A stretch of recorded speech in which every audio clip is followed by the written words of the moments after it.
Welcome to The Shadow Side with Safriana, the podcast where we illuminate what others too often keep hidden in the dark. I'm your host, Safriana Luna, and I believe that true growth and healing happen when we're brave enough to explore the shadows. As you listen, may you find greater understanding and awareness around your personal stories and collective trends. Take care of yourself, and let's dive in.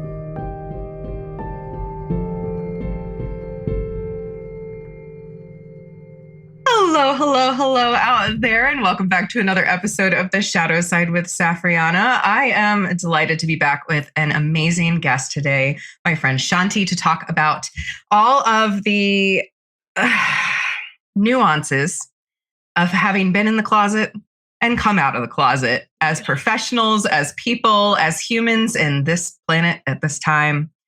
Can't wait to get into this. So if you would be so kind as to introduce yourself. Hi, thank you so much for having me. I am Shanti Joy Gold. I'm here by my lake in my northwestern corner of New Jersey. It's a beautiful day. I was actually just out sitting there looking at it, getting into the right spirit for our conversation.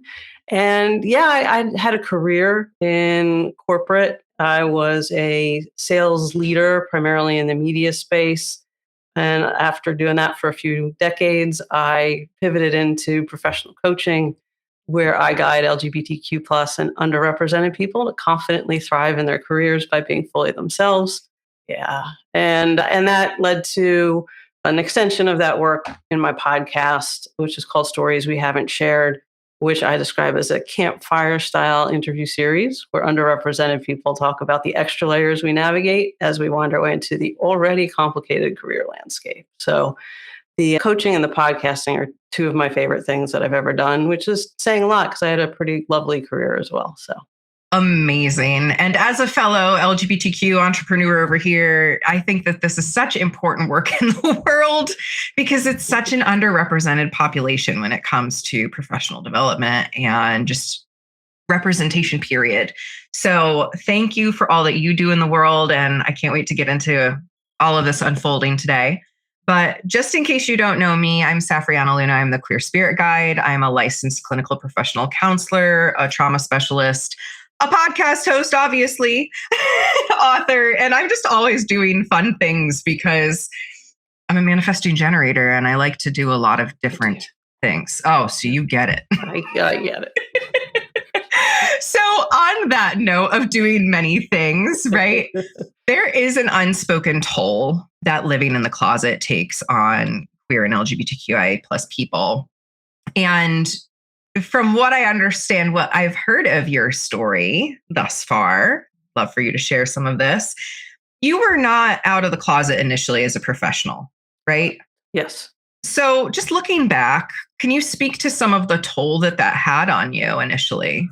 Yeah. So I met my now wife early on in my career.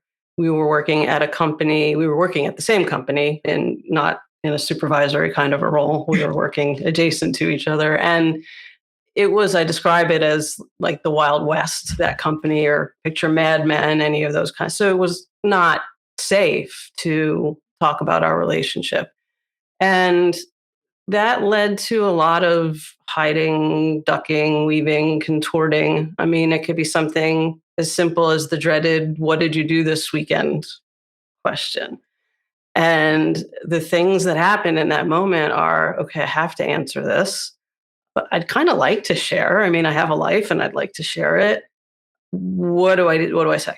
And so this is late 90s, early 2000s. So anyway, I would just default to, well, we went to the park and they cooked dinner, and I would talk about some of the surface things that we did without ever referencing who I was speaking about, which is ridiculously weird and awkward, but kind of splitting the difference. It was the best I felt like, the best I knew how to do at the time.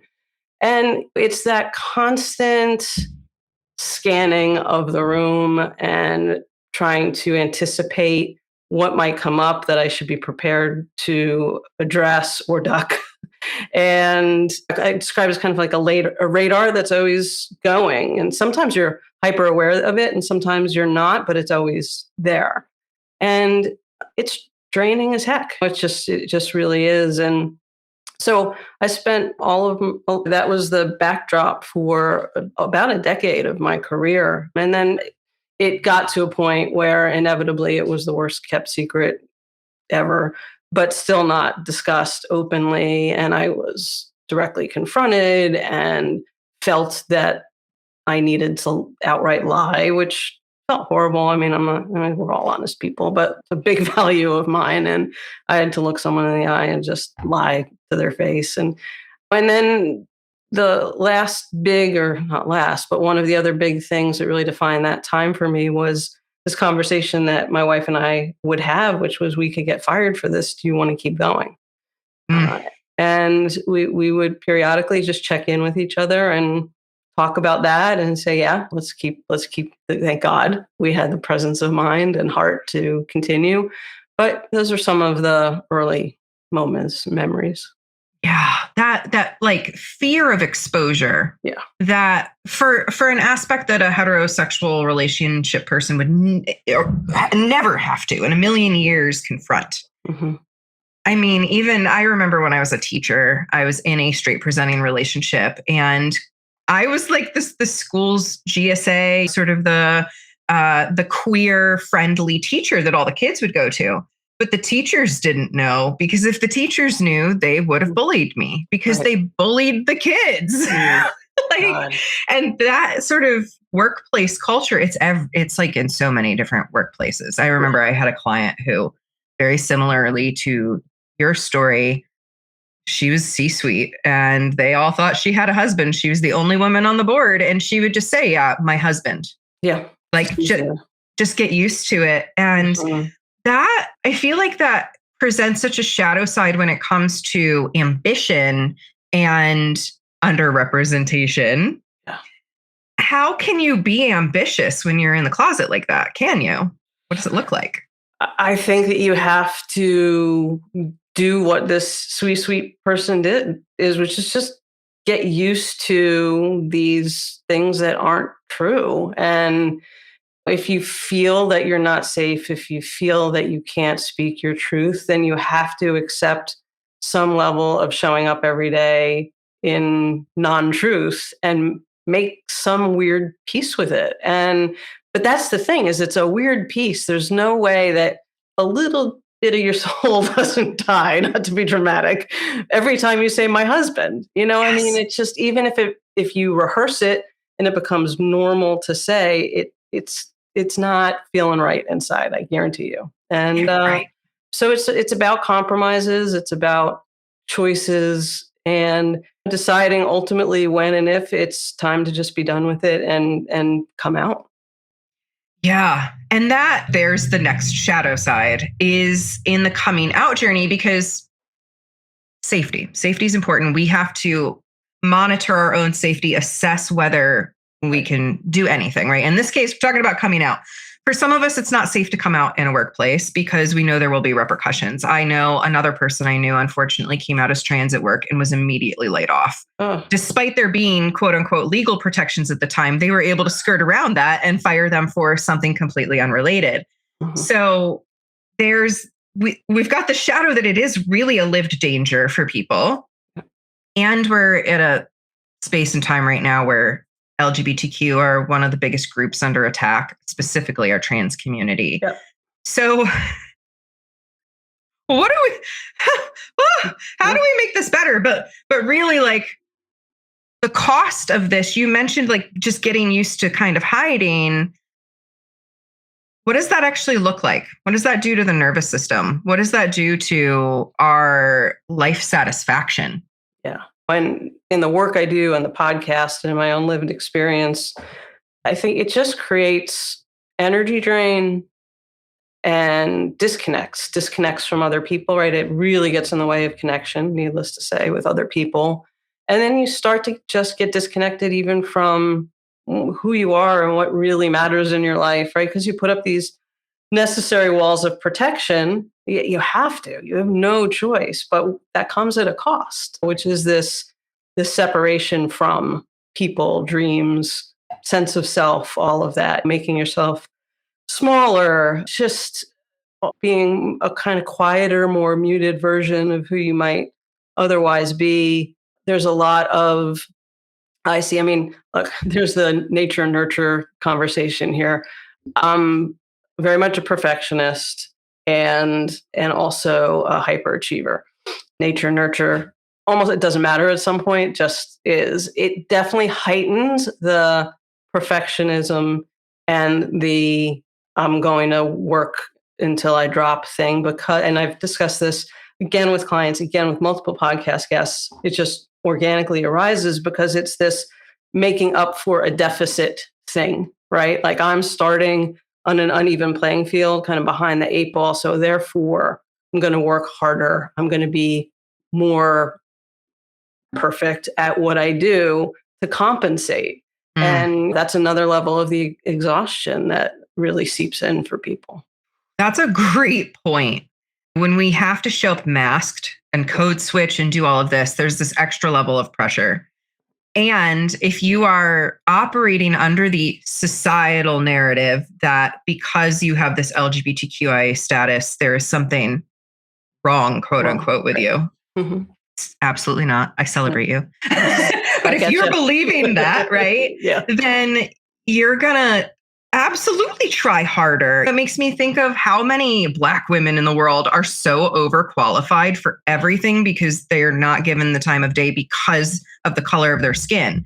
An LGBTQ person potentially has the ability to hide that. Absolutely. And that is like, it's a level of privilege and also a level of like awfulness. Yeah. Yes and yes. There's a definite privilege to that. And then there's a definite, I have a choice and I'm making the choice to hide that feels really icky. Yeah. And I mean, I hid too. Now I go by the queer spirit guide. So clearly I'm out there. But gosh, when I was a teacher, I would never have dreamed of coming out in that setting. Correct. Because I would have had no peer support. Mm-hmm. I would have been the teacher alone in the island in her classroom with nobody to plan with. Like, I could feel that. And that is awful. And I know that there's so many of you out there that are in that same boat where you're like, I can't. So then it comes down to where can we? So what was your story in terms of you got that confrontation? You didn't really come forward at that point. Like, when did the shift happen for you? What did that actually look like?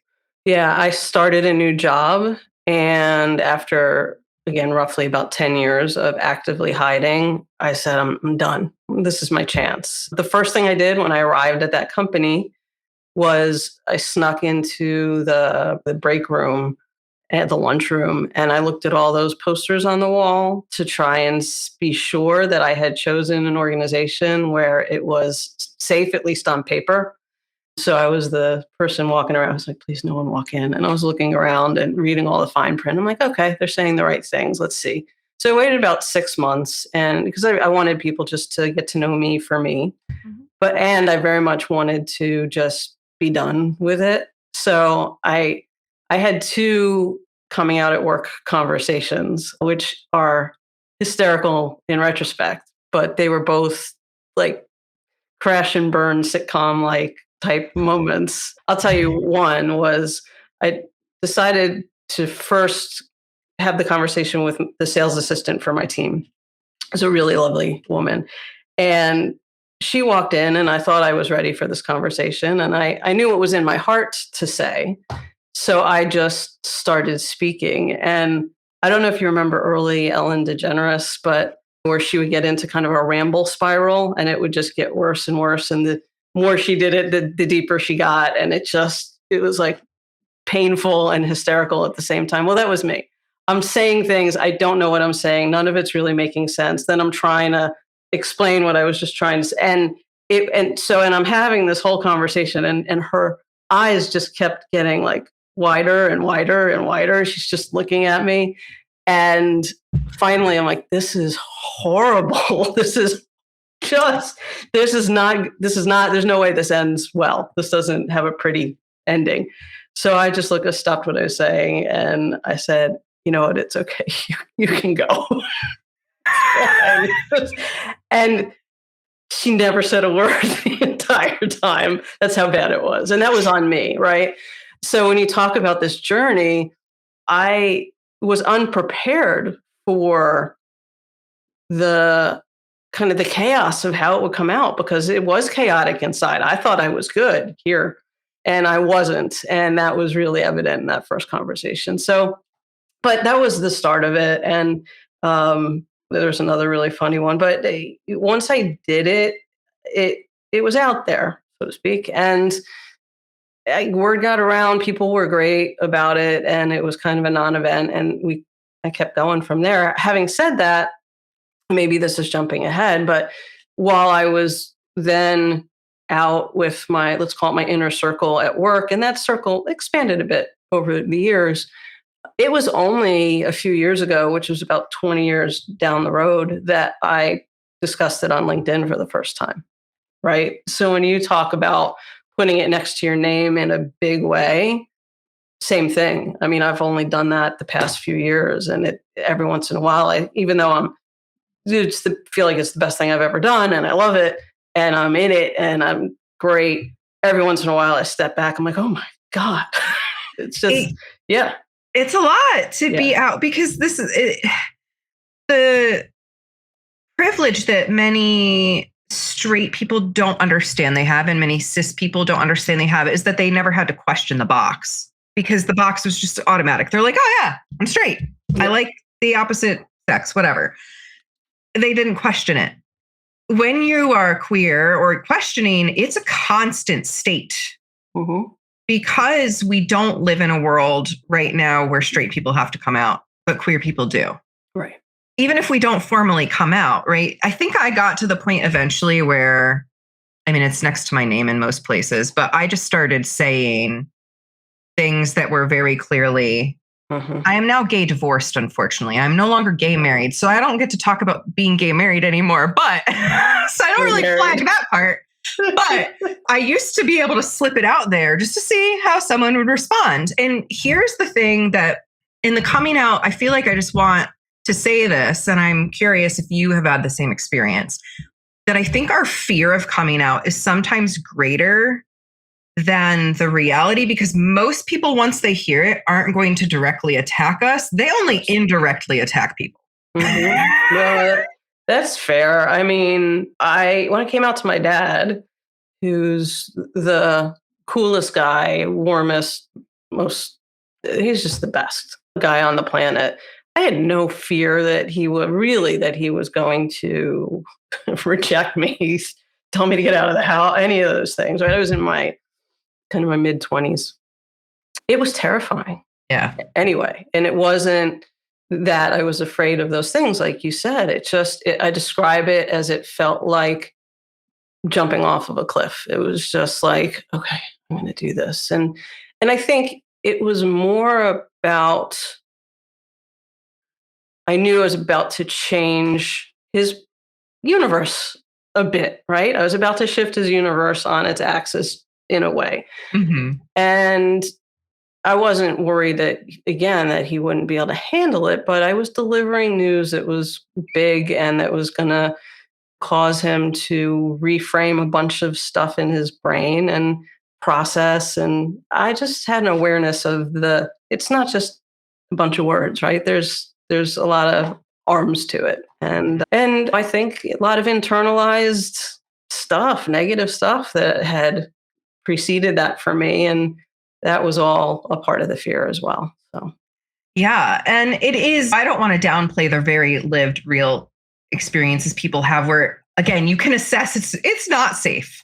I'm getting such information that this person is phobic of whatever identity and they are not a safe person, versus the people we are assuming that they are falling into that societal narrative. And that can cut us off from connection, from being fully who we are. If we are running around assuming everybody falls into this sort of LGBTQ hating group. Right. Yeah. Because you may or may not be right, but it's back to that radar, right? That a kind of constant assessment is happening. You're like, well, I'm either right or I'm wrong. I don't know. I'm just going to go with my gut, because what else are you going to do? Right. It's a constant narrative. Yeah. Then that vigilance, right? And that does take a toll. For sure. There came a point where I was just like, I'm tired of the hypervigilance and I'm putting it all out there. Yeah. And like, I have experienced hate speech online from bigots coming in and I block them. Right. I don't even engage. Like it still creates that. The shadow side is there are people out there that think like this, and I have a fear response, and then it's like, and I don't have to engage with that. Yeah. Does that happen often or not? No, not really. Like it happened. You know when it happened was the one time I ran a Facebook ad. Oh, interesting. The one time I ran a afraid. Facebook Talking ad. about fear, I'm afraid of doing that. Yeah. Yeah, because it pushes to everybody. It doesn't really know how to find your people. So it pushed to a bunch of conservative men, and those were who got in my comment sections. Yeah. And we're like, I don't want to see this shit. Okay, well then do not want to see. Keep moving. Move on. Right. But for the most part, my experience has been that people don't care. Like when they find out for the most part, people don't care. Right. But that fear keeps us trapped for so long. So once we're actually out, as you've said, you actually came out. Why does visibility not automatically resolve our wounds? Because they're deep. They go back. I mean, for me, there was a lot that preceded the coming out, and there were moments. It was even prior to my relationship with my now wife of hiding and feeling like I was living a double life. And this is my specific story, but I think there's versions of this for everyone. I mean, this was still at a time when it wasn't accepted at the level that it is now, although there's a bit of a pendulum swing we're experiencing. But it was before pre-Ellen and there were no role models. It was still a very kind of hidden hush hush. It wasn't openly discussed. There weren't Facebook groups. I felt like, honestly, there was something wrong that I was doing. And there was a lot of shame and a lot of confusion. And that it's not like you pop out and say, I'm gay, and that all goes away. Right. So whatever someone's version of that is, that still. Oh, let me click you back in. There we are. Yep. Yeah. Cool. Yeah. So whatever someone's version of that is, still, it just takes, there's a lot of layers there. Yes. Typically. And that's that's still a journey, right? I'm so, especially since I've made this career change, it's so much more forward and open than it's ever been. I mean, it's on way over here on the scale, and I'll freely say my wife, you see my gay marriage, my wife, and that happens pretty easily. But it's interesting. I'm doing some writing for and about my business, and I hired a consultant, and there's moments where they're like, you're just spewing like professional words. You're it's corporate speak. I'm like, oh God, there I go again. Right. Like it's still a thing to unravel. I think it's not like there's no pill for this. So as far as I've come, and I am so grateful for the whole journey, and then particularly the progress of more recent, I realize that there's still stuff there. I think that just doesn't disappear. Yeah, there's two things I want to talk about here, and one is corporate culture and how that I think really snuffs out queerness. Mm-hmm. And the other thing I'm going to come back to because I think it slipped my brain. So, it's media representation. I want to come back to that, but the corporate piece is really interesting that you mentioned that because corporate culture doesn't really allow for out of the boxness. Yeah. So my experience, and this was all happening without me understanding what was happening. And again, only looking back and finally pausing after being on this kind of whirlwind career, that I realized what was going on. But because I was so hidden, I relied corporately on, I call it like leadership by spreadsheet. So there was a period of time where the way I interacted with people was was a very much, here's the list of accounts, who does what by when, okay, next account. It was all on a big spreadsheet. It was very point A to point B transactional. I thought it was very efficient and effective. And then I almost lost a top salesperson because they were not connecting with me. Can't imagine why.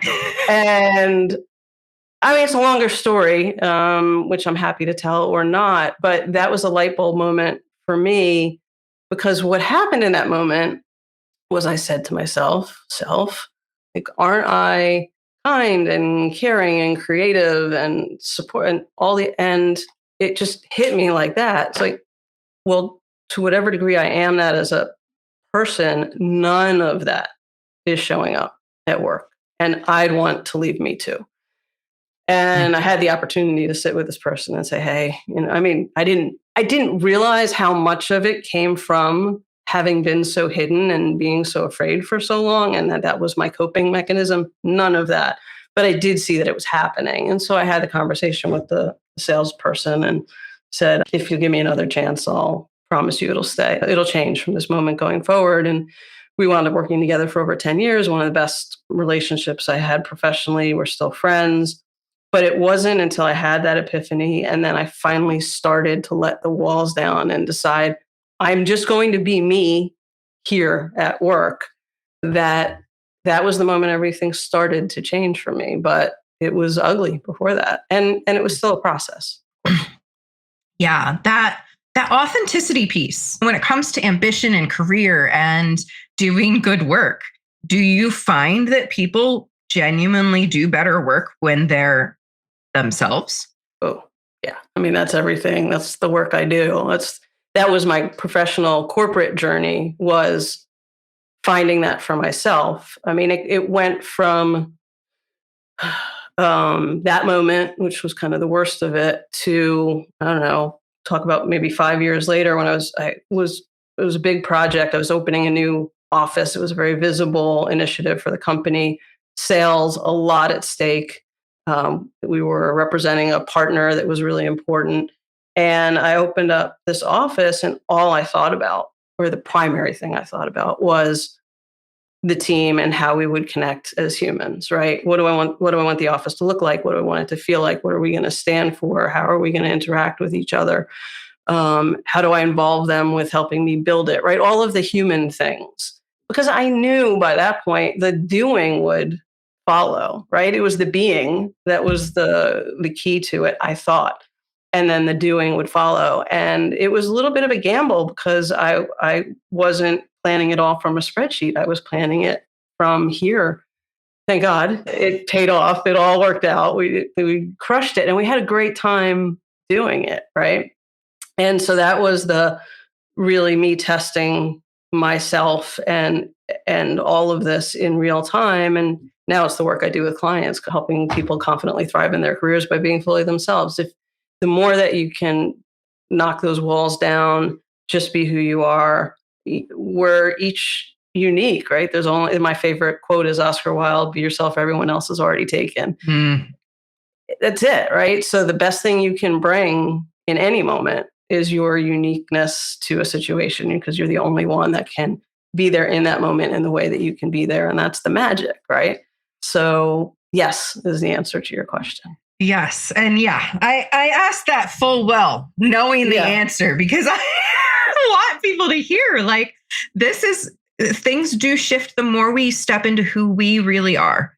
Mm-hmm. It is the scariest thing on the planet, especially if you are a marginalized population like LGBTQIA plus. Like it's absolutely terrifying. And yet, like things seem to line up more. The opportunities seem to make themselves known. And I think that's the opportunities aren't there when we're pretending. Like the opportunities that are genuine for us aren't there when we're pretending we're something else. Yeah, if you're in defensive mode, right? Just like picture the embodiment of that, right? That's what you're doing. You're kind of just surviving. You're getting by. You're dodging. You're kind of bracing. You're pushing through, as opposed to really just like, all right, I'm going to tap into my essence, and now you can just kind of flow. And that's where you can access intuition and joy and inspiration and innovation. And it doesn't mean it's a magic world where it means that when things are happening, you're going to know the right thing to do, right? You're going to have access to what you need. And you can't do that if you're on your heels in the other direction. Right. And you're pretending you need something that you don't. Right. It just doesn't work that way. Right. So I wanted to circle back to the media representation piece real quick, because for me, you're a little older than me, but so you were really like already professional in an era where there was no representation. Correct. I emerged into professionalism in an era in which being LGBTQ was like the brunt of every joke. Okay. Because I emerged in the 90s and early 2000s when like every 90s movie, the gay character was the joke. It was the aside. It was the gay wrists everywhere. Like it was not good. No. So like I emerged into like, oh, there's representation. It's not good. Yeah. Like this is a caricature, and clearly I'm a joke. So I'm very curious about that too. Like how those emerging narratives also impacted you, seeing this lack of representation, and how you've noticed that impact other people. Because I know how it impacted me. Yeah. I mean, it was tough because I really felt like my wife and I felt like we were alone. I mean, it's ridiculous. Like clearly we're not the only gay people on the planet, but very much felt alone. There was no one to connect to for, okay, here's how you do it. Here's what, or wow, like it's really okay because they're showing it by example. So it just kind of widened this disconnect and the distance between things and the fear and all of it. I was fortunate. It was when Ellen came out and that whole, it's almost like pre-Ellen, post-Ellen. We all talk about it. it's a thing a real thing on the calendar. But it was a few years in to my relationship with my wife where Ellen came out, and so that started to change things. And so I mean, that was like just the most unbelievable thing to witness. Just to see someone doing that so publicly, and it was so much humor. If you go back and watch that episode of Ellen where she comes, it's one of the funniest pieces of TV you'll ever see. I don't care what your opinions on anything are; it's hysterical. But anyway, you could feel the cracks start to happen in a good way, and the more that happened, the more empowered I started to feel in even little ways. Yeah. And that's representation is so darn important. Like I could soapbox about that for forever. I mean, even seeing just a lesbian character in a TV show where it was just her siblings found out and they were like, they giggled because of how they found out. But then they were like, that's our sister. Like was so affirming for me. And we need more of that. And I think we need more examples of queer professionals standing loud and proud and in who they are, because they're in their unique magic. And then they have this ripple effect. But I'm also really excited for our Gen Z and our Gen Alpha and these upcoming generations who, I mean, the latest statistics that I looked at were, I think 2 or 3 years ago, it said 1 in 6 Gen Z adults was identifying as LGBTQIA. Wow. And that seems like a really high number, but I think that that's much closer to nature. It does feel right. Yeah. I mean, like much closer to nature, especially because there's so many different ways to be. There's so many spectrums to be on and so many slip and slides we can do. Yes. So I'm really curious, especially for our younger professionals who are coming up, like what advice can we give them to like, keep going, be yourself, do this thing, you got this. Yeah, I think that is the advice that you I mean, not to oversimplify it, but even though there is this pendulum swing right now that might, I think the trans community is a whole important, probably almost separate conversation because there's real danger there. Yeah, very. But as far as the broader spectrum, I think that it's just don't look back. don't look back. Just do it. And again, if the extra effort and energy and exhaustion that come from not doing it is just such a disservice to yourself, right? And you may think you're doing something that's serving, but there's just no way. So if you are looking to be successful and happy and to tap into kind of the bigger knowing of what to do in a moment or what to do in your life, then you just let the walls down, and that's where you're going to find it. Yeah. You can't let your people in if you have your walls up for them. That's right. Mm. Yeah.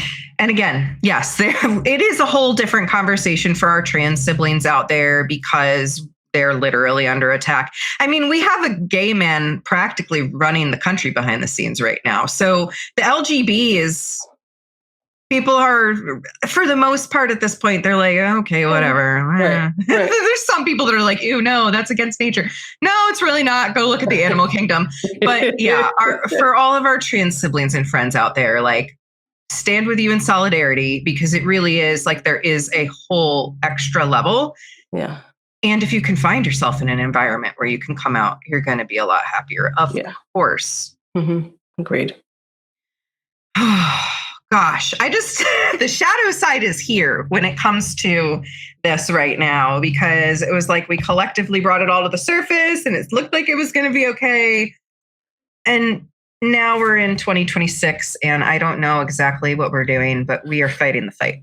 Yeah, that's right. I mean, it seems so easy to say, well, there's a pendulum swing to things. I was like, yeah, but no, like it's so tough to see what's going on and the actual impact on real people. And it's painful. A lot of conversations on my podcast with folks, and I've actually had a couple guests ask me to take episodes down because they were afraid for safety reasons. Yeah. And needless to say, at the time we had the conversation, that wasn't the case, right? My podcast is only 2 years old.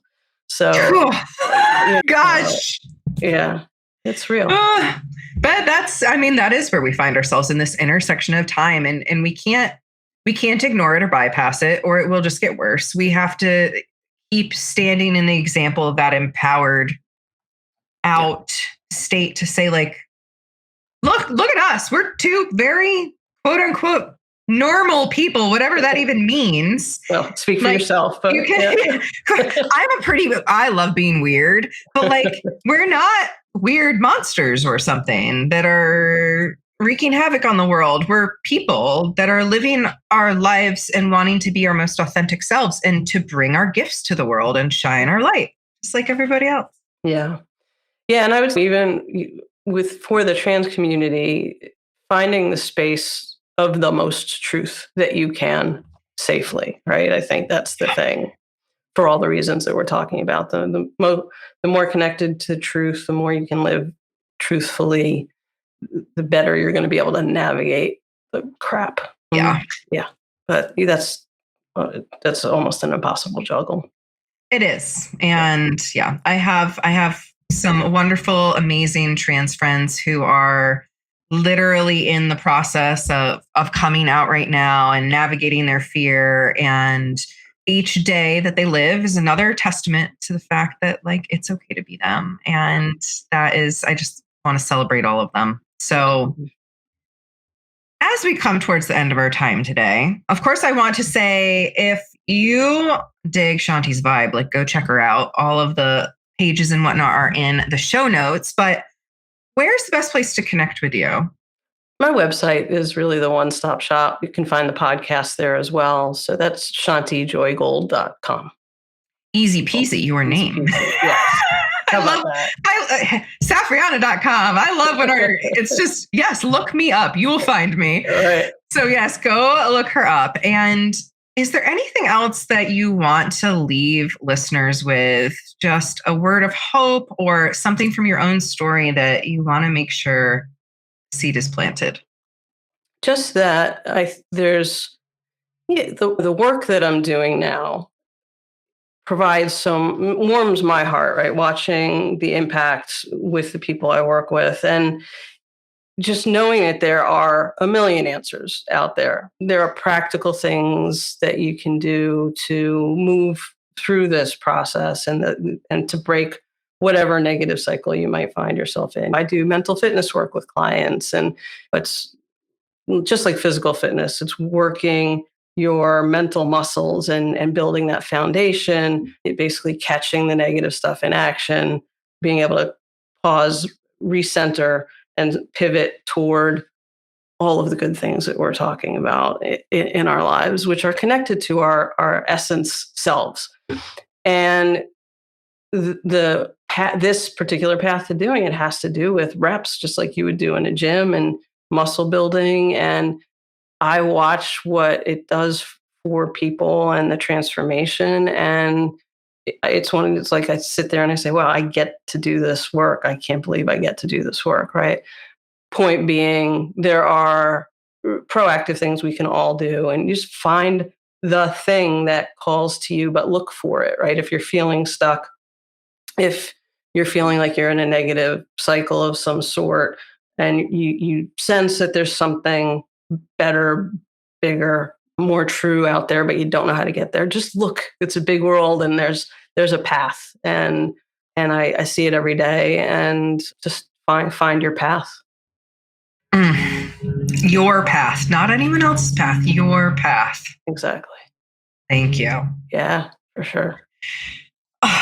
Well, I am just so thrilled to know you and to have a similar journey, right? I think that this is also a big part of the work, is just sharing the stories that those of us who fall under this umbrella, at some point, we feel exposed.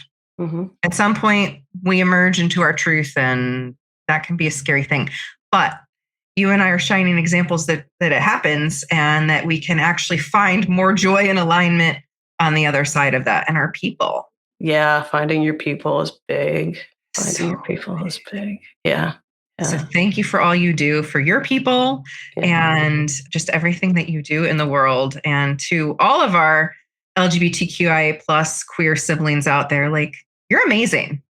Yes, you are. You're so amazing. So please remember that, and listen to us telling you that. If you need that repeat. That's right. Well, go check out Shanti's podcast, because there's so many more conversations of this particular nature on there to be inspired by. Yeah, it covers really a broad spectrum. It's LGBTQ plus, it's different ethnicities, it's disabled, it's military veterans, neurodivergent, cross sections of all of that, right? It's what is it if you are underrepresented, and at the core, underneath all of it, I think there's a shared experience there.